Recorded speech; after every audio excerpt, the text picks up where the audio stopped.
Chapter number 2, chapter number 3, chapter number 4 cover है। 3 और 4 में, पर्टिकुलरली 4 में न्यूमेरिकल है प्लस थ्योरी भी है। 1 2 3 और 4 में थ्योरी है, मतलब 4 में प्रैक्टिकल प्लस थ्योरी, इसके अंदर सब में थ्योरी, कोई प्रैक्टिकल नहीं। 3 हमने कर भी लिया।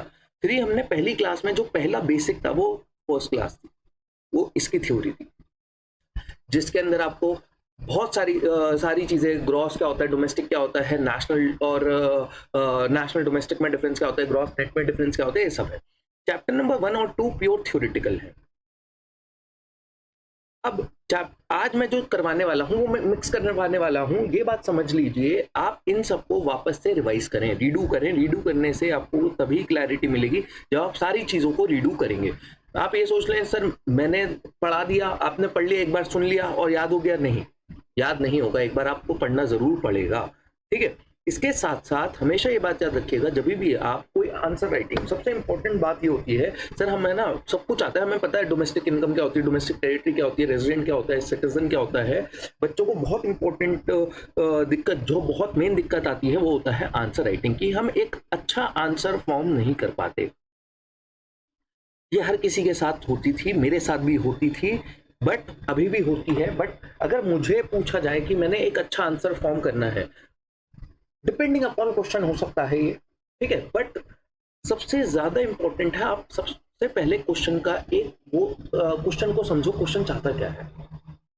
मान लीजिए क्वेश्चन कह रहा है प्रिकॉशंस बताइए, तो आपने प्रिकॉशंस बताना स्टार्ट करेंगे। अगर आप प्रिकॉशन डायरेक्टली प्रिकॉशंस पूछे, आपने सीधा सीधा पैराग्राफ लिख दिया, भाई मार्क्स नहीं मिलेंगे।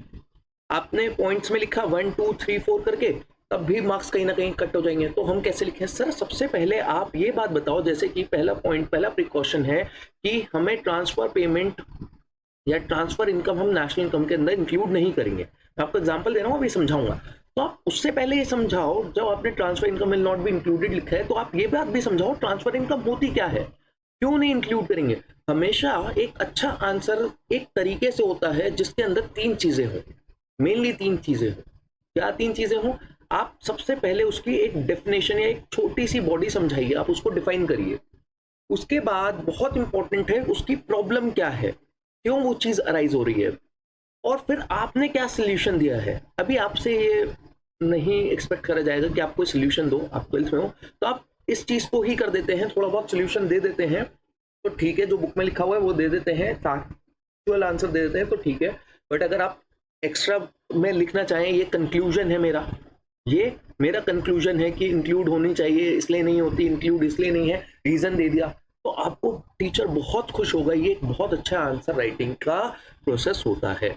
इस तरीके से इसको समझिए, और तभी जब आपको एक अच्छा आंसर तभी लिखना फॉर्म होगा जब आपने ज्यादा से ज्यादा चीजों को पढ़ रखा होगा, सुन नहीं रखा होगा, पढ़ रखा होगा, रीड कर रखा होगा। जब तक आप खुद से रीड नहीं करेंगे तब तक आपको एक अच्छा आंसर फॉर्म नहीं होगा। सर हम रीड तो करते हैं, हमें कुछ समझ में नहीं आता, तो पहले इसलिए तो वीडियो बनाई गई है कि आप पहले इस चीज को समझें और फिर उस चीज को लिखें, ठीक है, रीड करें। चलिए आते हैं हम सबसे पहले नेशनल इनकम की थ्योरी पे। तो सबसे पहला पॉइंट है हमारे पास डोमेस्टिक टेरिटरी। अब डोमेस्टिक टेरिटरी क्या होती है? मान लीजिए ये एक हमारे पास इंडिया का मैप है, ठीक है, ड्राइंग थोड़ी सी खराब है, तो ये इंडिया का एक टाइप्स ऑफ मैप है।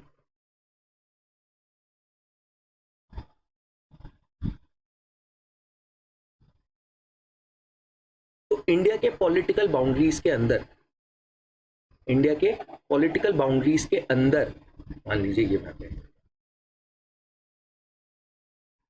जहां पे पॉलिटिकल कंट्रोल है इंडिया का, प्लस वाटर बाउंड्रीज ऑल्सो, उसको हम डोमेस्टिक टेरिटरी ऑफ इंडिया कहेंगे, डोमेस्टिक टेरिटरी ऑफ इंडिया कहेंगे। सबसे इंपॉर्टेंट है, इंडिया के अंदर वो चीजें भी आएंगी जो इंडिया का पार्ट है बट दूसरी लोकेशंस में है। जैसे कि सबसे पहले हमने क्या पढ़ा, पॉलिटिकल फ्रंटियर्स, जहां पे पॉलिटिकल कंट्रोल है इंडिया का, टेरिटोरियल वाटर्स, वाटर्स में भी और एयर स्पेस में भी। इसके अलावा आपको एक बात समझाऊं मैं, जैसे कि एक एम्बेसी है, एम्बेसी उस कंट्री कहीं पर भी हो, मगर जिस कंट्री की एम्बेसी है, जिस कंट्री की एम्बेसी है वो उसका पार्ट मानी जाएगी। सर जैसे कि न्यू दिल्ली में एम्बेसी है, न्यू दिल्ली में एम्बेसी है यूएस की, तो यूएस की, यूएस का पार्ट मानी जाएगी, कोई भी यूएस के लॉज फॉलो होंगे यहाँ पे। कनाडा की है, तो कनाडा के लॉज फॉलो होंगे यहाँ पे, ठीक है, ये बात समझिए। अब इंडिया की एम्बेसी है अमेरिका में, जापान में, वो इंडिया का पार्ट मानी जाएगी, डजेंट मैटर कि उसका एक्चुअल में कहाँ पे लैंड है। उसके अलावा कोई भी शिप्स, कोई भी एयरक्राफ्ट इंडिया के अंदर आ रहे हैं, जिस कंट्री से बिलोंग करते हैं, जिस कंट्री से बिलोंग करते हैं वो वेसल्स, वो एयरक्राफ्ट, वो प्लेन्स उसका पार्ट माने जाएंगे। एग्जाम्पल के तौर पे मान लीजिए एक फ्लाइट स्टार्ट होती है जापान से रशिया के बीच में, जापान से रशिया के बीच में, बट वो एयर इंडिया की फ्लाइट है, तो एयर इंडिया नहीं रहा, टाटा ने खरीद लिया, ठीक है, नाम एयर इंडिया ही अभी भी मान लेते हैं, ठीक है, तो ये इंडिया का पार्ट मानी जाएगी। मान लीजिए सिंगापुर से स्टार्ट होती है, ऑस्ट्रेलिया जा रही है, सिंगापुर से स्टार्ट हो रही है, ऑस्ट्रेलिया जा रही है, ऑस्ट्रेलिया की फ्लाइट है, तो ये ऑस्ट्रेलिया का पार्ट मानी जाएगी। अब ये ऑस्ट्रेलिया का पार्ट मानी गई है, ये इंडिया का पार्ट मानी गई है, तो ये नेशनल इनकम किसके अंदर आनी चाहिए? ये इंडिया के नेशनल इनकम के अंदर आनी चाहिए, जिसकी डोमेस्टिक टेरिटरी उसकी नेशनल इनकम। ये बात क्लियर है या नहीं? बिल्कुल। कोई भी वेसल्स हैं, कोई भी रिग्स हैं, ये सब भी इंडिया का पार्ट माने जाएंगे। अब कोई डिप्लोमेट्स आते हैं, एम्बेसीज के अंदर जो काम कर रहे हैं, ठीक है, वो जिस कंट्री से आते हैं उस कंट्री के हैं, क्या वो इंडिया की नेशनल इनकम के अंदर इंक्लूड होगा? इंडिया में रह रहे हैं, न्यू दिल्ली में रह रहे हैं, बट नहीं, वो इंडिया का नेशनल इनकम के अंदर इंक्लूड नहीं होगा। कोई मिलिट्री आ रही है, जैसे अफगानिस्तान के अंदर, ठीक है, अफगानिस्तान के अंदर मिलिट्री आती थी यूएसए की, तो क्या वो नेशनल इनकम ऑफ अफगानिस्तान है? नहीं, वो यूएसए की नेशनल इनकम के अंदर आएगा, कुछ भी वो कमाते हैं। तो ये सारी चीजें भी ध्यान में रखनी है हमें, कौन हमारे पार्ट है, कौन नहीं है। कोई क्रू आ रहा है, जब ये वेसल्स आ रहे हैं तो इनके साथ क्रू भी आ रहा है, तो जब यही पार्ट नहीं है डोमेस्टिक टेरिटरी का, तो ये नेशनल इनकम कैसे हो जाएगी? तो ये भी national income of that country ही माना जाएगा। तो इसलिए हम ये बात समझते हैं, रेजिडेंट क्या होता है? रेजिडेंट का मतलब है कोई भी ऐसा बंदा जो रहता भी हो और जिसका एक इकोनॉमिक इंटरेस्ट भी लाया हो रहा हो। ये डिप्लोमेट्स, मिलिट्री एस्टैब्लिशमेंट, क्रू, ये सबका इकोनॉमिक इंटरेस्ट उस कंट्री के अंदर लाया होता है, इंडिया के अंदर लाया नहीं होता, तो वो रेजिडेंट ऑफ दैट कंट्री ही माने जाएंगे। सिटीजन क्या होता है? सिटीजन का बेसिक मतलब है जो इंसान वहां पे रह रहा हो, जो इंसान वहां पे रह रहा हो उसको हम सिटीजन कहेंगे। जैसे मुझे सिटीजनशिप मिल गई ऑस्ट्रेलिया की, तो मैं सिटीजन हूं, नागरिक हूं, मगर मेरे जो बिलोंगिंग है वो रेजिडेंट कहां पे इकोनॉमिक इंटरेस्ट लायक हो रहा है। आगे इकोनॉमिक इंटरेस्ट का मतलब है जहां पे आप फेवर कर रहे हो, जहां पे आप का मन लग रहा है, भैया यहाँ पे मेरा मन लग रहा है काम करने में भी, और रहता भी मैं यहाँ पर हूं। जब इकोनॉमिक इंटरेस्ट प्लस रेजिडेंट ये दोनों मिल जाएंगे तो वो उस कंट्री की नेशनल इनकम बन जाएगी, नेशनल इनकम बन जाएगी। हमारे पास जो थ्योरेटिकल चल रहे हैं, दो पार्ट्स में आएगा। पहले पार्ट में मैं देखिए जो पढ़ाया है आप उसको ही दोबारा से रीड कर लेते हैं ना, सिर्फ रीड करना है। 2 बार भी अगर रीड कर लेते हैं तो आपको बिल्कुल अच्छे से समझ में आ जाएगा। पढ़ने के बाद उसी दिन रीड करना है एक, और 1-2-3 दिन बाद एक बार रीड दोबारा करना है, आपको अच्छे से याद हो जाएगा, कभी भी नहीं भूलेंगे। इस टॉपिक को बहुत अच्छे से पढ़िएगा। क्यों पढ़ाया है? आजकल बहुत अच्छे क्वेश्चंस आने लगे हैं, which is the part of national income और नॉट। आपको एग्जांपल्स दे दिए जाते हैं, जैसे कि भैया एक लॉयर ने सर्विस कमाई, लॉयर ने पैसे कमाए, वो इंडिया की लॉ फर्म है, बट पैसे कमाए अमेरिका में, तो वो नेशनल इनकम ऑफ इंडिया है? बिल्कुल, क्योंकि वो रेजिडेंट ऑफ इंडिया है, उसका इकोनॉमिक इंटरेस्ट इंडिया के अंदर लाए हो रहा है। कोई प्लेन उड़ रहा है जापान और रशिया के बीच में, इंडिया का प्लेन है, तो वो इंडिया की नेशनल इनकम है। कोई डिप्लोमेट रह रहा है न्यू दिल्ली में, क्या वो नेशनल इनकम ऑफ इंडिया है? नहीं, वो नेशनल इनकम ऑफ इंडिया नहीं माना जाएगा, क्योंकि वो डिप्लोमेट है, कोई मिलिट्री वेसल है। ऐसे टाइप के क्वेश्चंस बहुत इंपॉर्टेंटली आने लगे हैं, तो इनको एक बार अच्छे से पढ़िएगा। चलिए, अब हमें नेशनल इनकम कैलकुलेट करने में मैं आपको ये वाले क्वेश्चन जो हैं ये क्वेश्चंस भी करवा दूंगा, बट अभी नहीं, अभी पहले एक बार आप पढ़ लीजिए, तब जाके आप एक बार पढ़ेंगे तो जाके आपको क्लैरिटी मिलेगी, तब आप क्वेश्चंस करने में आपको मजा भी आएगा। आप बिना पढ़े मतलब क्वेश्चंस कर लूं मैं, रट लूं, नहीं होगा कि ये होता है ये नहीं होता, ऐसे नहीं काम चलेगा। जैसे कि अब आपसे इसमें इसके भी बहुत इंपॉर्टेंट क्वेश्चन आने लगे हैं आजकल है ना, सीबीएसई ट्रेंड चेंज कर रहा है, या कोई सा भी एग्जाम ट्रेंड चेंज कर रहा है कि आपसे न्यूमेरिकल ना देके आपसे थोड़ा एप्लीकेशन बेस पूछा जाए कि नेशनल इनकम का पार्ट माना जाएगा या नहीं माना जाएगा। तो प्रिकॉशंस अंडर डिफरेंट मेथड्स, अब देखिए आपको प्रिकॉशन अंडर डिफरेंट मेथड रटने की जरूरत नहीं है कि भैया पहला पॉइंट ए, दूसरा पॉइंट ए, तीसरा पॉइंट ए, कोई भी चीज रटने की जरूरत नहीं है। आप सिर्फ चीज को समझेंगे, अगर आप पहली वाली में प्रिकॉशन समझ गए तो सब में ही सेम आएगी। आप एक चीज को समझिए, ये बात मैंने पहले भी बताई है, एक्सपेंडिचर मेथड और इनकम मेथड कैसे एक दूसरे से लिंक है। एक जो एक्सपेंडिचर होता है, मान लीजिए आपने कोई एक्सपेंडिचर करा तो वो दूसरे इंसान की इनकम बन गई, वो दूसरे इंसान की इनकम बन गई। तो इस तरीके से जो चीज वो अगर national income of expenditure method के अंदर नहीं है तो वो national income of income method के अंदर कैसे हो जाएगी? ठीक है, चीज को समझते हैं क्या मैंने ये बात बोली है। ये ऐसे समझ में नहीं आएगा, आप देखते हैं कि कैसे हम इस चीज को देखेंगे। देखिए, सबसे पहले कि कौन सी चीजें नेशनल इनकम का पार्ट मानी जाएंगी। नेशनल इनकम अगर कोई रेजिडेंट है, इकोनॉमिक इंटरेस्ट लाया हुआ है, इंडिया की पॉलिटिकल बाउंड्रीज में हो रहा है, इंडिया का पार्ट मान लिया जाएगा। इंडिया की पॉलिटिकल बाउंड्रीज में नहीं हो रहा बट रेजिडेंट ऑफ इंडिया है, वो भी मान लिया जाएगा। जैसे हल्दीराम कमा रहा है अमेरिका में, हल्दीराम कमा रहा है यूएसए में, ठीक है, इन्फोसिस कमा रहा है अमेरिका को सर्विस दे रहा है, वो नेशनल इनकम ऑफ इंडिया है। एनएफआई है, नेशनल और डोमेस्टिक में डिफरेंस, नेशनल इनकम है, डोमेस्टिक इनकम नहीं है, बाहर आ रही है। ठीक है, इन सारी चीजों को बहुत अच्छे से समझिए। ठीक है, थोड़ा बहुत पढ़ेंगे समझ में आ जाएगा, बार बार इस चीज को सुन लीजिए। तो चलिए, अब सबसे पहले हम जो नेशनल इनकम की बात करते हैं वो सिर्फ फैक्टर इनकम्स की बात करते हैं, तभी तो net factor income from abroad. हम एक चीज, फैक्टर इनकम क्या होती है? जिसके बदले मैंने कुछ दिया हो, मैंने आपको कुछ दिया, उसके बदले मैंने पैसे ले लिए, वो सारी चीजें नहीं होंगी जो ट्रांसफर इनकम्स होंगी। ट्रांसफर इनकम्स का मतलब होता है जो वन साइडेड है, यूनिलेटरल है, जैसे कि डोनेशंस, चैरिटी, और कोई आपको पेंशन दे रहा है, old age pension, retirement pension नहीं, ओल्ड एज पेंशन। तो ये सारे के सारे गिफ्ट्स, ग्रांट्स, डोनेशंस, ये सारे नहीं होंगे, क्योंकि इसके बदले आपने कोई भी प्रोडक्शन नहीं करा, कोई भी एक्टिविटी नहीं करी, ये सिर्फ आपको एक रिवॉर्ड मिला है, तो सिर्फ आपको पैसे मिले हैं, आपने इसके बदले कुछ नहीं दिया, तो कभी भी नेशनल इनकम में इंक्लूड नहीं होगा। अब मुझे ये लिखना है, अगर मान लीजिए लिखने के लिए आया, बड़े आंसर्स में लिखने के लिए आया, एप्लीकेशन बेस में नहीं आया, तो आप पहले समझाए ना ट्रांसफर इनकम्स क्या होता है। ट्रांसफर इनकम्स होती क्या है? Any payment which is rendered, which is for which no services is rendered, कोई भी चीज नहीं दी गई है उसको ट्रांसफर कहते हैं। कोई प्रोडक्शन एक्टिविटी नहीं करी गई है उसको ट्रांसफर कहते हैं। ट्रांसफर पेमेंट यूनिलेटरल है, आप और लिख दीजिए यूनिलेटरल है। ठीक है, चलिए, कोई भी कैपिटल गेन हुआ है, कोई भी हमें इनकम हुई है, कैपिटल गेन ना लिख आप इनकम भी लिख सकते हैं। आप क्या लिख सकते हैं? इनकम भी लिख सकते हैं। कोई भी इनकम हुई है sale of second hand good से, सेकंड हैंड गुड इंपॉर्टेंट है। सेकंड हैंड गुड क्यों इंपॉर्टेंट है? भाई ये बात बताओ, जिस साल वो गाड़ी बनी, मान लीजिए मैंने कार बेची, मैं मारुति थोड़ी ना, मैंने तो गाड़ी खरीदी थी फिर बेच दी। अब मैंने ये जो कार बेची है सेकंड हैंड गुड हो गई है। मैंने ये कार खरीदी थी 2018 में, अब बेच रहा हूँ 2023 में, तो ये सेकंड हैंड गुड हो गया है। क्या national income of national income में आएगा? नहीं, ये 2018 की ईयर ऑफ प्रोडक्शन में आ चुका है, उसके जीडीपी में आ चुका है। अगर आप दोबारा से इसको नेशनल इनकम में ले दोगे, बात बताओ, आज थोड़ी ना बनी है, जिस साल बनी थी उस साल आ चुकी है, तो इस साल 2023 की नेशनल इनकम में नहीं आएगा। ठीक है, चलिए sir, these transaction are not current production activity of those goods of that year, उस ईयर के नहीं है। इतनी हार्ड लैंग्वेज, हार्श लैंग्वेज छोड़ना, मतलब सिर्फ एक बार रीड कर ले, पेपर में आप इतनी हार्श लैंग्वेज नहीं लिख कर आ पाएंगे, मैं भी नहीं लिख कर आ पाऊंगा, रटा रटाया नहीं लिख सकते। ठीक है, अब जब, मगर एक बात याद रखिएगा, इस पे कोई भी, भाई ब्रोकर बहुत सारे बैठे हुए हैं करोल बाग में और अलग अलग मार्केट्स में, करोल बाग में स्पेशली जो सेकेंड हैंड मार्केट है गाड़ियों की, तो वहां पे ब्रोकरेज कमाते हैं, कमीशन कमाते हैं।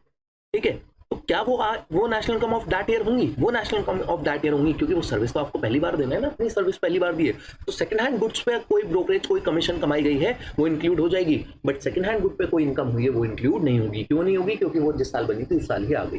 करना तो आपका भैया, कभी जीडीपी आप बनाओ ही नहीं, आप पुराने गुड्स बेचते रहो, आपका जीडीपी खुद ब खुद बढ़ेगा इस तरीके से। तो ठीक है, चलिए, कोई भी हमें फाइनेंशियल एसेट्स क्या होते हैं? फाइनेंशियल एसेट्स का मतलब है कोई भी ऐसी चीज जो शेयर्स, डिबेंचर्स हो, बॉन्ड्स हो। अब मान लीजिए मैंने कोई फाइनेंशियल एसेट्स बेच के पैसा कमाया, शेयर्स, डिबेंचर्स, बॉन्ड्स बेच के पैसा कमाया, ये भी नेशनल इनकम का पार्ट नहीं माना जाएगा। क्यों नहीं माना जाएगा सर? इसमें क्या परेशानी है? इससे तो हम कंपनी में पैसा लगा रहे हैं। सर पहले मेरे पास टाइटल था, टाइटल ऑफ ओनरशिप थी, अब ये टाइटल ऑफ ओनरशिप आपके पास चला गया, इससे कोई प्रोडक्शन नहीं हुआ। कंपनी जब पैसा लगाएगी वो प्रोडक्शन करेगी, तब इंक्लूड हो जाएगा नेशनल इनकम में। सिर्फ एसेट्स बेच के, फाइनेंशियल एसेट्स बेच के, शेयर्स बेच के, डिबेंचर्स बेच के हमने कुछ पैसा कमा लिया है, वो नेशनल इनकम का पार्ट नहीं माना जाएगा। It is only paper claims, mayor paper claims. मगर इस पे कोई ब्रोकरेज कमाई है? हर्षद मेहता स्टॉक ब्रोकर, कोई ब्रोकरेज कमाई है, कोई कमीशन कमाई है? ज़ीरोधा कमीशन कमाता है भाई, ब्रोकरेज चार्जेस लगते हैं, ज़ीरोधा ग्रो, ये सब अगर आपने आप सुनी हो। ठीक है, तो इस पर हमारा नेशनल इनकम के अंदर इंक्लूड हो जाएगा। ठीक है, वो तो पहली बार सर्विस दे रहे हैं ना, वो तो अपनी सर्विस दे रहे हैं, फैक्टर पेमेंट हो जाएगी। ओके, चलिए इस बात को समझिए। कोई विंडफॉल गेन हो गया हो, आपकी लॉटरी लग गई, गैम्बलिंग में पैसा लगाया, ड्रीम 11 में पैसा लगाया, पैसे मिल गए भैया, जीत गए टीम बना के, तो ये भी इंक्लूड नहीं करा जाएगा कि आपने कोई प्रोडक्शन करा, नहीं, ये सिर्फ और सिर्फ विंडफॉल गेन है, विंडफॉल गेन है। इस बात को, फोर्थ पॉइंट को समझिए। फोर्थ पॉइंट थोड़ा सा ट्रिकी सा है। Imputed value of owner occupied house या ओनर ऑक्यूपाइड प्रोडक्शन, कि आपने अपने लिए, आप अपनी जगह पे काम कर रहे हो, आप अपनी जगह पे रह रहे हो, उसको भी नेशनल इनकम के अंदर, जो उसकी सर्विसेज आप यूज कर रहे हो उसको भी नेशनल इनकम के अंदर इंक्लूड करा जाएगा। मान लीजिए आप एक घर में रह रहे हो और साथ में मैं भी मैं जगह उसी सेम जगह पे रेंट पे रह रहा हूँ, आपका अपना घर है, आप उस चीज के बेनिफिट्स उठा रहे हो बिना पैसे दिए, मैं रेंट के पैसे देके उठा रहा हूँ, ठीक है। तो ये भी जो आपका year on year production increase हो रहा है घर की वैल्यू, इंप्यूटेड वैल्यू, हम उसको ले लेंगे एस्टिमेटेड वैल्यू, ओके, उसको नेशनल इनकम के अंदर इंक्लूड कर लेंगे। Yes, it will be included, कोई डाउट? चलिए एक बार एक्सपेंडिचर मेथड को समझते हैं, फिर हम वैल्यू एडेड मेथड पे दोबारा आएंगे। क्या क्या प्रिकॉशंस हमने इनकम मेथड में पढ़ी, वो ही इनकम के पॉइंट ऑफ व्यू से पढ़े, अब एक्सपेंडिचर के पॉइंट ऑफ व्यू से पढ़ लो। हमने इनकम के पॉइंट ऑफ व्यू से पढ़ा ट्रांसफर इनकम, कि भैया मुझे डोनेशन मिली, तो किसी ने दी होगी ना, तो ट्रांसफर पेमेंट्स, डोनेशन दी गई, तो क्या वो नेशनल इनकम के अंदर इंक्लूड होगा? नहीं, क्यों नहीं इंक्लूड होगा? कोई प्रोडक्शन नहीं हो रहा, यूनिलेटरल ट्रांसफर है, वन साइडेड है, तो नेशनल इनकम के अंदर इंक्लूड नहीं होगा। कोई भी इंटरमीडिएट कंजम्पशन क्या होता है? कोई भी रॉ मटेरियल का इंक्लूड होगा? नहीं होगा। आज आपको मैं क्लैरिटी दूंगा, मैंने पहले वैल्यू एडेड मेथड में भी समझाई थी ये बात, इंटरमीडिएट गुड्स को नहीं लेते। इंटरमीडिएट गुड्स को क्यों नहीं लेते? प्रॉब्लम ऑफ डबल काउंटिंग हो जाती है। प्रॉब्लम ऑफ डबल काउंटिंग आज पूरे अच्छे से समझाऊंगा, उसके अंदर देखेंगे, ठीक है, ये भी इंक्लूड नहीं होगा। सेकेंड हैंड गुड्स पर, सर सेकेंड हैंड गुड्स पे अभी इनकम इंक्लूड करी थी, नहीं। एक्सपेंडिचर कैसे इंक्लूड कर लोगे? क्यों नहीं करोगे सर? मैंने पैसे तो दिए सर, इस साल के एक्सपेंडिचर में अगर इंक्लूड करोगे तो इस साल की प्रोडक्शन हो जाएगी, इस साल की प्रोडक्शन थोड़ी ना हुई है, इस साल की जीडीपी थोड़ी ना बढ़ानी है, मगर कोई भी इस पे कमीशन पे करी है, कोई भी आपने ब्रोकरेज पे करी है, वो इंक्लूड हो जाएगी। हाउएवर एनी कमीशन और brokerage paid on this transaction is related to this expenditure is final payment, so included in the national income, ठीक है। छोटे छोटे सेंटेंस, हमेशा एक छोटा सेंटेंस बनाए, छोटा सेंटेंस फुल स्टॉप, छोटा सेंटेंस फुल स्टॉप, अभी बड़ा सेंटेंस मत पढ़ना।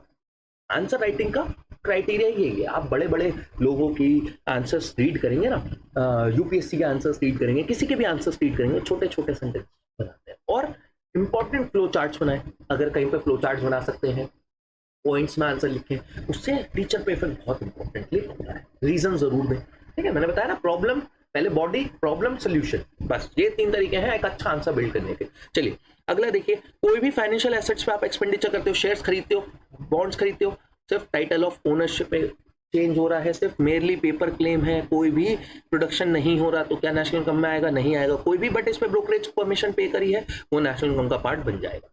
Imputed expenditure on occupied self consumption houses, जैसे कि खुद उगाया, वो खुद चीज खा ली, गुड्स को तो हम इंक्लूड करते हैं। अभी हम बात करेंगे गुड्स और उसमें क्या डिफरेंस होता है, बाकी और किसी को इंक्लूड नहीं करेंगे। ट्रांसफर पेमेंट मैंने आपको पहले ही बता दिया, ट्रांसफर पेमेंट नेशनल इनकम का पार्ट नहीं मानी जाएगी। ये क्या होती है? Gift, charities, donation, scholarship, old age pension, last year के बोर्ड के पेपर में है, ओल्ड एज पेंशन क्या नेशनल इनकम का पार्ट है? नहीं, नेशनल इनकम का पार्ट नहीं है, ट्रांसफर पेमेंट है। रिटायरमेंट पेंशन नेशनल इनकम का पार्ट है, क्योंकि ये एक फैक्टर पेमेंट के बेसिस पे मिल रही है। Such expenditure is not considered with the production activity, इनसे कोई भी प्रोडक्शन नहीं हो रहा, ओके।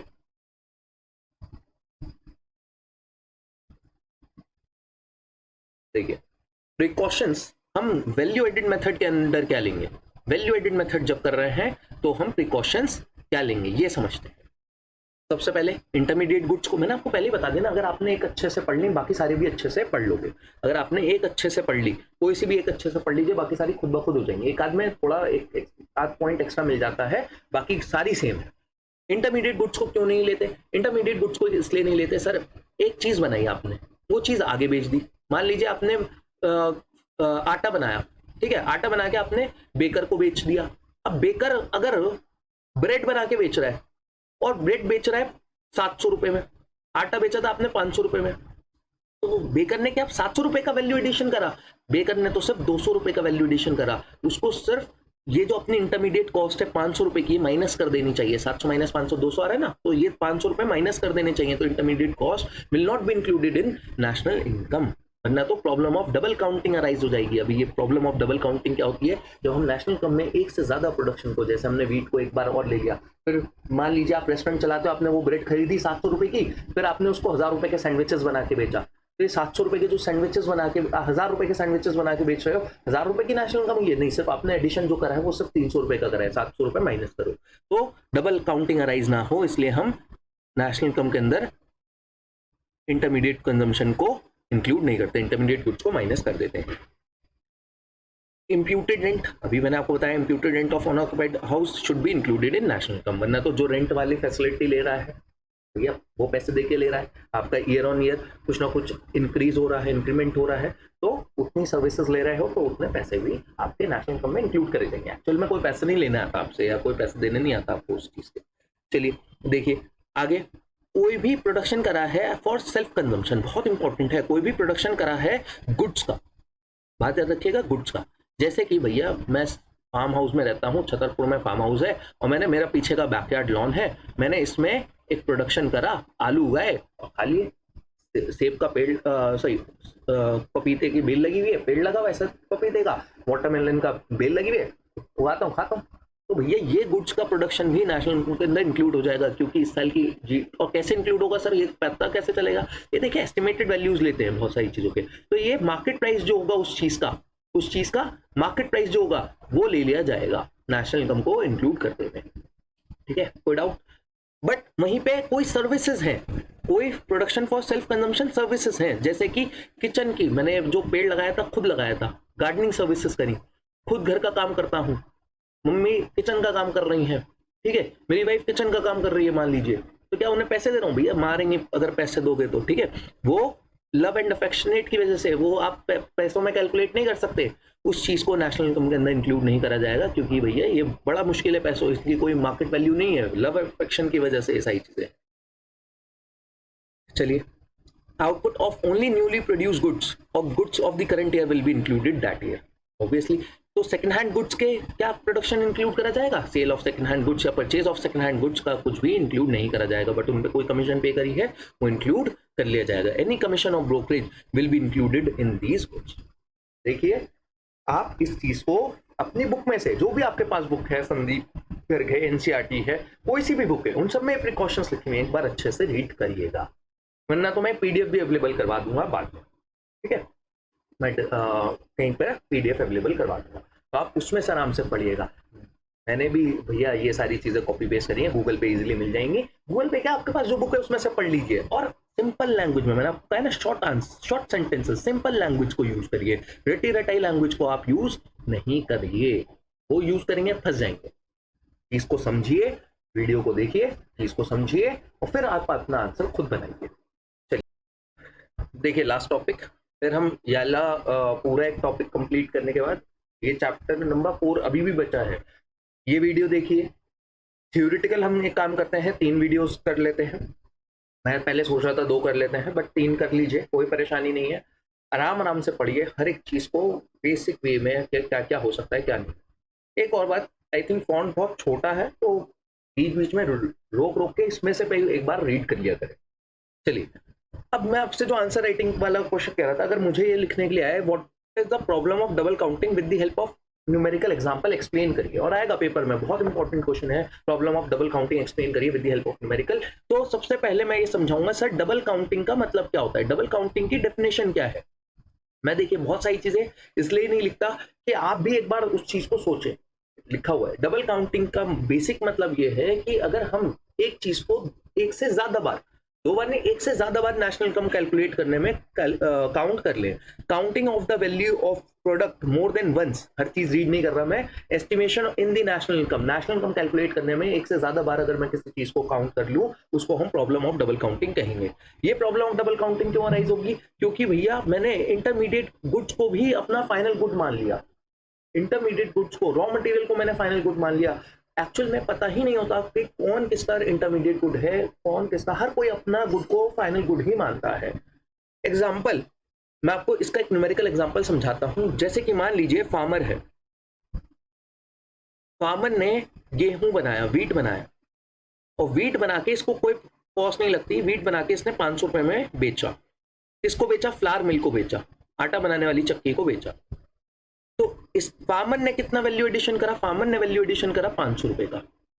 अब फ्लावर मिल ने फ्लावर बनाया, आटा बनाया, पीस ऑफ आटा, ठीक है, इसने 700 रुपए का बेचा बेकर को। तो इसने कितना वैल्यू एडिशन करा? इसको लगेगा नहीं सर इसका फाइनल गुड है 700 रुपए का, तो ये भी 700 रुपए ही ऐड हो जाएगा।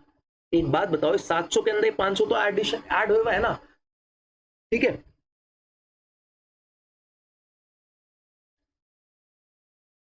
तो इसको कितना एडिशन करना चाहिए था? सिर्फ और सिर्फ 200 रुपए का एडिशन करना चाहिए था। इसने कितना एडिशन करा? इसने सर 500 रुपए का एडिशन करा। बेकर ने मान लीजिए ब्रेड बनाया, क्या बनाई? ब्रेड बनाई, और ब्रेड 1000 रुपए की बेच दी। अब कोई भी आया, कंज्यूमर आया, ठीक है, इसने कितना वैल्यू एडिशन करा? इसने सर 300 रुपए का वैल्यू एडिशन करा। एक्चुअल में जो प्रोडक्ट इंक्लूड हुआ, प्रोडक्ट काउंट हुआ, वो 1000 रुपीज का होना चाहिए था ओवरऑल, 500 प्लस 200 प्लस 300। बट हर कोई अपने गुड को फाइनल गुड मान रहा था, इसलिए हमें दिख रहा है कि ये सर 2200 हो गया। 2200 is nothing, that is only the value of output. ये वैल्यू ऑफ आउटपुट है, ये नेशनल इनकम नहीं है, या जीडीपीएमपी नहीं है। हमें वैल्यू एडेड मेथड से जीवीएमपी मिलता है, ये जीडीपी नहीं है, ये वैल्यू ऑफ आउटपुट है। इसमें से मुझे इंटरमीडिएट कॉस्ट माइनस कर दूं, क्या माइनस कर दूं? Intermediate cost. जो क्यों माइनस कर दी सर? क्योंकि मुझे ये नहीं पता कौन सा फाइनल गुड है और कौन सा मेरे पास इंटरमीडिएट गुड है। एग्जांपल, जैसे कि मैं आपको ब्रेड बेच रहा हूं, अब आप कंज्यूमर खुद कंज्यूम भी कर सकते हो सकता है आप रेस्टोरेंट में काम करते हो, रेस्टोरेंट चलाते हो, तो रेस्टोरेंट में आप सैंडविच बना के बेचो, है ना। तो इस चीज को समझिए। तो मुझे थोड़ी ना पता है, मैंने तो इस चीज को फाइनल गुड मान लिया, बट ये तो आप अगर रेस्टोरेंट चलाते हो तो ये तो इंटरमीडिएट गुड बन गया। तो इसलिए हम वैल्यू एडिशन का यूज करते हैं, वैल्यू ऑफ आउटपुट मेथड का यूज करते हैं। दोनों टॉपिक मैंने आपको समझा दिए। इस एग्जाम्पल को आपको पेपर में कोट करना पड़ेगा। अब देखिए दोबारा से, सर मुझे आंसर राइटिंग में मार्क्स नहीं मिलते। मैंने अगर डबल काउंटिंग की डेफिनेशन लिखी होती, फिर मैंने ये समझाया होता प्रॉब्लम ऑफ डबल काउंटिंग क्या है, प्रॉब्लम समझाई होती पूरी। मैंने सिर्फ डबल काउंटिंग की डेफिनेशन लिखी कि एक से ज्यादा बार काउंट कर लिया, फिर प्रॉब्लम ऑफ डबल काउंटिंग समझाई कि हर कोई अपने गुड्स को फाइनल गुड मान लेता है, हो सकता है वो इंटरमीडिएट गुड हो। तो इसकी वजह से नेशनल इनकम बार बार बढ़ रही है, एक्चुअल में जीडीपी बढ़ रहा है, बट एक्चुअल में प्रोडक्शन नहीं हो रहा। फिर हमने एक एग्जाम्पल दे दिया, प्रॉब्लम ऑफ डबल काउंटिंग के बाद हमने एक एग्जांपल दे दिया, फिर इसका एक सोल्यूशन भी है, कंक्लूजन भी है, वो दे दिया। क्यों नहीं मिलेंगे भाई? 4 नंबर, 5 नंबर, 6 नंबर, जितने भी नंबर का हो पूरे मार्क्स मिलेंगे। अब इसका कंक्लूजन क्या है कि सबसे पहले तो हमारे पास एक ऑप्शन ये था कि हमें फाइनल गुड को ही कंसिडर कर लें और किसी को कंसिडर ही ना करें, ब्रेड की कंसिडर कर लें। तो सर फाइनल गुड की वैल्यू को फाइनली कंसिडर कर लो। 1000 रुपए आया था ना मेरे पास फाइनल आंसर, इन सब का वैल्यू एडिशन करके, तो 1000 रुपए, इसका भी ब्रेड का भी 1000 रुपए। बट सर मुझे क्या पता कि कौन सा फाइनल गुड है, कब इंटरमीडिएट गुड है। तो आप इसकी जगह वैल्यू एडेड मेथड का यूज करो।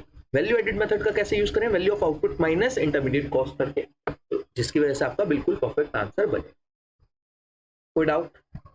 इस पूरे क्लास को दोबारा से देखिए, दोबारा से एक बार देखने के बाद पूरा कंसेप्ट को बीच बीच में रोक रोक के जो आपको ये दे रखा है पढ़िए। मैं इसको ऑल क्लियर करके एंड में एक बार कर दूंगा, आप इस चीज को पूरा पढ़िए। मैं इसकी पीडीएफ भी दे दूंगा, वैसे ही आपके बुक के ही नोट्स हैं और कहीं से मैंने कॉपी पेस्ट करे। मैं तो साफ साफ कह रहा हूँ कॉपी पेस्ट करें, बुक की लैंग्वेज है सारी, बट आपको अपनी लैंग्वेज में लिखना है। मैंने आपको बता दिया कैसे लिख सकते हैं, इससे ज्यादा और कुछ नहीं हो सकता। Thank you.